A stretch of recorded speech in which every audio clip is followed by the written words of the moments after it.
NPAC کی DG/ISPR سے GHQ میں ملاقات، قومی بیانیے کے فروغ کے لیے مکمل تعاون کی یقین دہانی کرائی گئی۔ فتنہ الخوارج اور TTP کے تناظر میں داخلی سلامتی پر جامع گفتگو ہوئی۔ پاک افواج سے ریاست دشمن بیانیوں کے خلاف مشترکہ عزم کا اظہار۔ کشمیر اور غزہ پر اصولی موقف کی توثیق کی گئی۔ نفرت انگیزی اور فرقہ واریت کے خلاف زیرو ٹالرنس پالیسی اپنانے پر اتفاق ہوا۔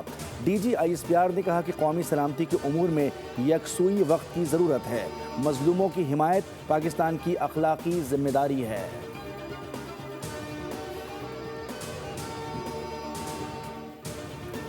صدارتی آرڈیننس پر تنازع، غلط فہمی، حقیقت کا علم ہوا تو وزیراعظم کی ہدایت پر آرڈیننس کی پرنٹنگ روک دی۔ پیپلز پارٹی کے ساتھ معاملات ٹھیک ہو گئے۔ وزیر قانون اعظم نذیر تارڑ کی گفتگو، کہا کہ 8 کے قریب بل ایوان صدر گئے، ای فائل سے پتہ چلا تمام کی منظوری ہو گئی۔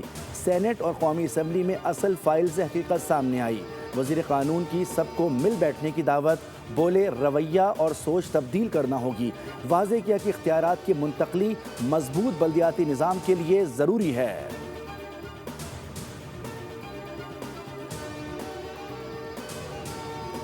اور ایران میں مقیم پاکستانی سفیر کی دستاویز، خاص کر پاسپورٹ اور شناختی کارڈ ہمراہ رکھیں۔ زائد المیعاد دستاویز یا دستاویز کی عدم دستیابی کی صورت میں سفارت خانے سے رابطہ کریں۔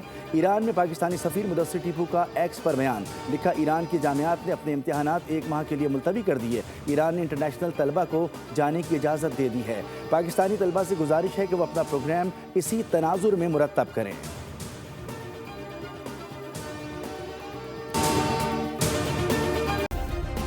سبسکرائب کریں اور بیل دبائیں تاکہ کوئی خبر رہ نہ جائے۔